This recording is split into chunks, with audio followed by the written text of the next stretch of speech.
começo de tudo, em um feroz combate, que ocorre sob uma lua cheia vermelha, vários goblins vão ao ataque de um garoto armado, com apenas uma espada, e após matar todos na maior facilidade, o garoto clama por mais inimigos. E bem, a cena corta para um trabalhador rural, que segue o seu percurso tranquilamente, até se deparar com uma horda de goblins. O homem implora por socorro, e logo é salvo por dois guerreiros, que vinham a cavalo, e um deles diz que ao brotar um goblin, certamente haverá mais algumas centenas deles ao redor. Enquanto a luta se desenvolve, outros guerreiros surgem para auxiliá-lo no combate, e após isso eles voltam até o castelo, e o guerreiro mais alto de todos comenta que chegou ao nível 6 após a luta deles contra os goblins. E além disso, todos conseguiram juntar um bom dinheiro com essa luta, e seguem adiante para pegar a recompensa deles. Nisso, eles são observados por um garoto, que demonstra repulsa nessa caça aos goblins que eles estão fazendo. E em seguida, o estômago dele começa a roncar, e ele explica que isso ocorre graças à sua habilidade inútil que ele possui, que no caso seria a habilidade da gula, mas ele fica aliviado por ao menos ter um emprego.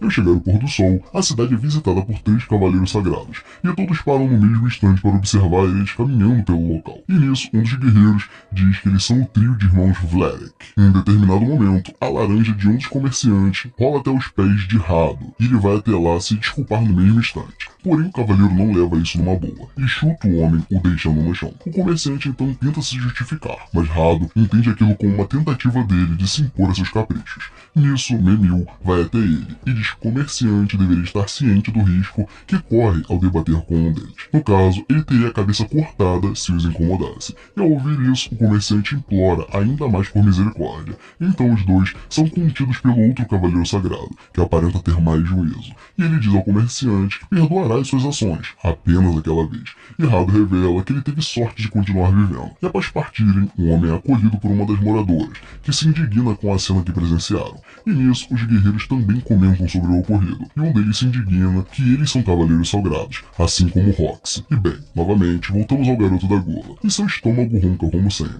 E ele então é surpreendido pelos cavaleiros sagrados, que o chamam de Fate, e assim nós descobrimos o nome do guloso. Os cavaleiros o questionam se o garoto teria feito um bom trabalho no lugar deles, e Fate responde ao Rafael que sim, e nisso o cavaleiro joga umas moedas no chão, e diz que aquele é o pagamento dele pelo bom trabalho prestado, e ele pede para que Fate pegue o dinheiro em um tom de humilhação, e quando o garoto se abaixa para pegar as moedas, Rado vai até ele e pisa em sua mão, dizendo que não o notou, por conta de sua presença suja e insignificante. Então, o estômago de Fate volta a roncar, e isso deixa Rafael zangado, afinal, nem parece que eles dão comida para ele desse jeito. E Rado volta a chutá-lo, enquanto pergunta se o garoto está querendo envergonhar a família Velek.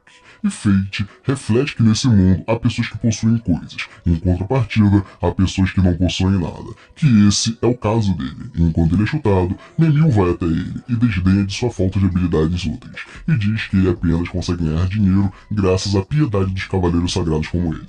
E para ela, Fate deveria ser grato por tudo aquilo. E o garoto termina o seu raciocínio, refletindo que o que diferencia das pessoas que possuem as coisas são os poderes especiais dados pelos deuses, ou seja, as habilidades. E bem, Rado explica que quando ele não faz o serviço direito, isso mancha a imagem dos contratantes, que no caso seriam eles. Então ele o manda levantar, para que continue a prestar o seu bom serviço. Mas Fate estava muito machucado para ficar de pé, e Rado vai até ele e pisa em seu rosto, mandando-o levantar logo. Então, vendo que ele não iria obedecer, Rafael sugere que ele tenha alguma punição, pois cachorros desobedientes precisam ser disciplinados. Porém, eles são interrompidos por Roxy, que diz que eles prometeram proteção aos cidadãos. Portanto, aquela prática abusiva era inaceitável a partir deles. Mas os cavaleiros a olham com um olhar de oposição às suas ideias. No entanto, ela continua explicando que o portão é um dever de honra dos cavaleiros sagrados, e eles estão faltando com ela quando batem um cidadão em sua frente. Mas Rafael tenta se explicar, dizendo que também é dever dos cavaleiros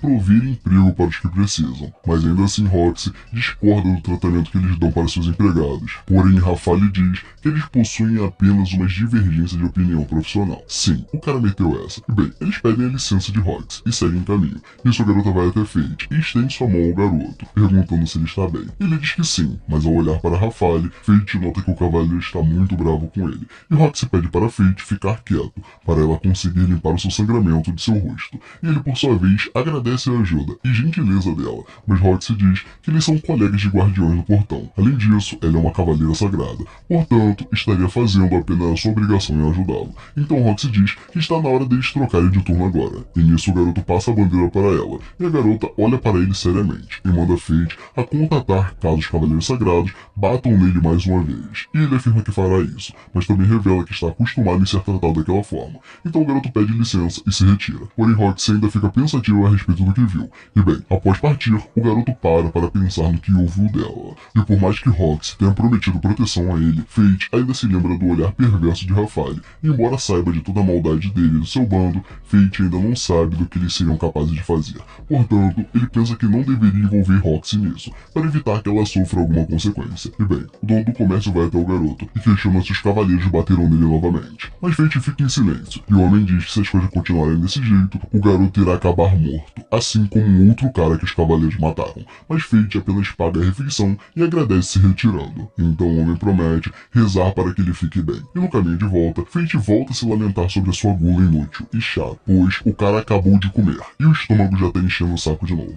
E bem, o garoto diz que gostaria de ter nascido com algumas habilidades de mais valor, e não precisaria ser um cavaleiro sagrado. Para Fate, ser um guerreiro, ou até mesmo um mercador já bastaria. No entanto, o garoto sabe que não há como mudar as coisas. E enquanto ele segue caminho, o garoto nota várias silhuetas suspeitas, e deduz que seriam ladrões. Nisso, Fate se apressa para avisar Roxy do que viu. E ao ficar sabendo do ocorrido, ela se apressa para prender os bandidos. E então, o deixa responsável por cuidar do portão em sua ausência. E após ouvir os sons no combate, um silêncio surge, e Fate imagina que estava tudo acabado. Porém, ele nota um homem estranho correndo em direção à saída do portão, e nisso o garoto se vira para fugir. Mas logo vem em sua mente que Roxy confiou aquela função a ele, portanto seria uma desonra se ele a desapontasse. Então Fate se coloca em guarda para impedir o homem de passar por ele, e ao analisá-lo melhor, ele nota que o homem já está ferido, e isso o dá vantagem. Fate então ataca o homem com a lança, e logo percebe que a sua habilidade de gula foi ativada, aumentando seu status. E isso o trouxe duas novas habilidades, a de identificar e a de telepatia.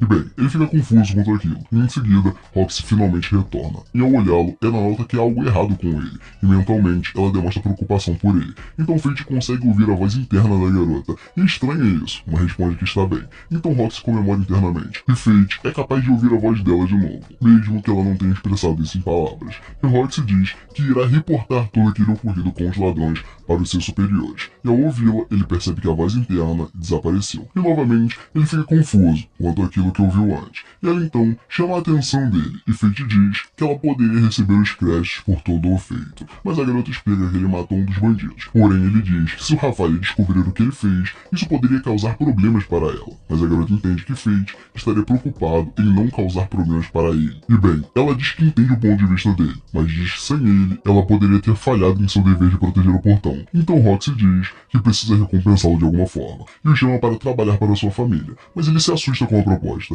e ela questiona se Fate gostaria de trabalhar até a morte para a família Veracruz. Então o garoto começa a refletir que será tratado feito lixo para sempre se continuar trabalhando para essa família. Mas se ele aceitar a oferta dela, ele poderá trabalhar ao lado de Roxy e com dignidade. No entanto, ele se questiona quem ficará em seu lugar caso ele saia do seu posto. E ela diz que o dever de proteger o portão é de um cavaleiro sagrado, então ele não deveria se preocupar com isso. E Fate deduz que se ela que está dizendo isso, então deve ser verdade. E assim, ele aceita a oferta da garota. E bem, após isso, Fate volta a olhar os seus status, e estranha que ele está com dígitos triplos agora. Além disso, Fate ainda não parece compreender as habilidades identificar e telepatia. Mas ao se lembrar do que ouviu ao falar com Roxy naquele momento, ele entende que aquela voz interna era a habilidade de telepatia. E nisso, o garoto olha para suas mãos assustado, e se questiona do que teria ocorrido com seu corpo. Mas, além de estranhar essas habilidades, Fate as vê também como boas armas no combate contra monstros. E no dia seguinte, ele vai até uma barraca de espadas, e o comerciante pergunta qual orçamento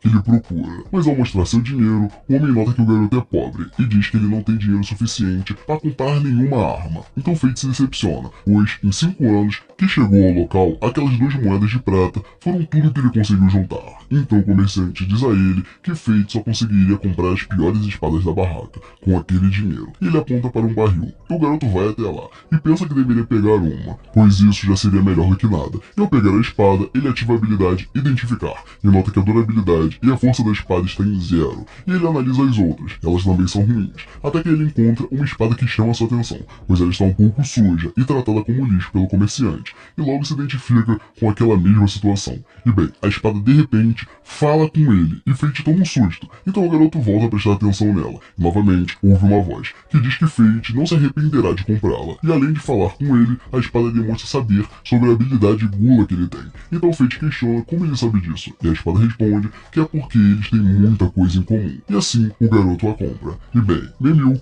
comenta com os outros cavaleiros sobre o rumor de Fate estar sendo contratado pela família Hearts, e a garota demonstra muita ira por isso, e diz que eles deveriam punir a Roxy de tentar fazer isso sem pedir a eles antes. Mas Rafael responde que eles poderiam substituir Fate facilmente, portanto eles não deveriam se dar o trabalho de pensar nisso. Porém, ela diz que Roxy estava afrontando eles quanto aos seus costumes ao liderarem com seu dever de guarda. Mas ele explica que os Hearts e os Vlerix são partes das 5 famílias que apoiam o reino. Então, eles ainda não teriam motivos plausíveis para causarem alguma discórdia entre eles. E Rafael então se levanta e diz que vai ao distrito militar novamente. Nisso, Memil questiona o que ele estaria estudando, pois o cara está mais entusiasmado do que o normal. Ele responde que a pesquisa é sobre a imortalidade, mas a garota apenas ri da cara dele, achando que Rafael estivesse brincando. E bem, Fate vai até uma área deserta com sua espada, e ela diz que fez o favor de decorar o nome dele. Então Fate fica muito confuso quanto a isso, mas logo é avisado que está vindo inimigos até ele, e o garoto mata o primeiro deles, fazendo assim a sua habilidade de gula ser ativada. E além disso, ele teve uma habilidade de aumento de força. E após matar o primeiro Goblin, a espada fala sobre aquele famoso ditado, onde dizia que onde há um Goblin, há centenas ao redor.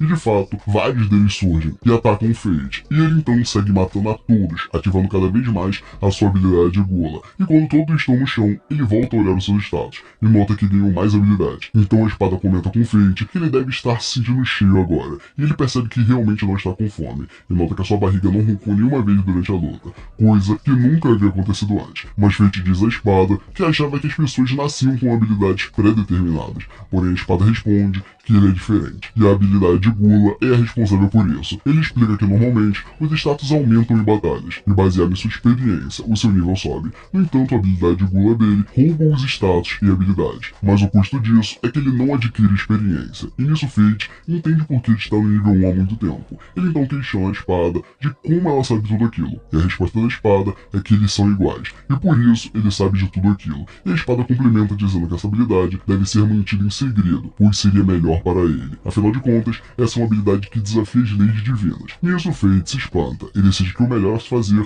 é lutar sozinho. Mas a espada diz que agora ele não está mais sozinho, pois Fate a tem em seu lado. Nisso o garoto pergunta se a espada realmente o aceita como mestre. Ele diz que sim, mas manda ele não ficar se achando muito. E bem, Fate decide que deve ir embora por aquele dia, mas a espada o manda pegar as orelhas de Goblin que ele deixou para trás, pois assim ele conseguirá ganhar dinheiro as vendendo. E assim ele o faz, e o resultado de suas vendas foram 3 moedas de prata e 80 de bronze, e ele logo se anima para comprar carne com a grana. Só que a espada o alerta de que precisa de manutenção, afinal de contas, eles estavam em um combate. Então Fate diz que seu novo amigo é muito mandão, e a espada diz que não se chama ganância por nada. E bem, ele segue o caminho, e acaba se esbarrando em um homem, que o manda olhar para onde anda, mas além dele, o cara estava acompanhado de uma criança, que pedia por socorro internamente. Nisso Fate consegue a ouvir com sua habilidade de telepatia, e o homem puxa a garota para longe, então ele usa o identificar para analisar as habilidades de seu alvo. Porém, a espada nota que o homem usa a habilidade de ocultar, e isso deixa as habilidades dele oculta até mesmo para identificar do Fate. E levando em consideração essa desvantagem, a espada questiona o que ele irá fazer agora, e Fate diz que não irá ignorar aquilo, então corre até o homem. Enquanto isso, ele amarra a garota em seu cativeiro, e diz que ela será um brinquedo dos cavaleiros sagrados, e Fate está logo atrás ouvindo tudo. Então a espada o alerta que ainda há como voltar, e diz que o cara é muito durão, porém o garoto sente que deve ajudar as pessoas que sofrem ao seu redor, principalmente agora que ele tem poder para isso. E galera, se você quer ver o Fate descendo o sarrafo nesses pseudo vilão, deixa o like aí embaixo e bora que bora, arruma uns 300 mil inscritos, e comenta aí que você quer a parte 2 desse vídeo insano. Eu vou ficando por aqui e vejo você no próximo vídeo. Fui.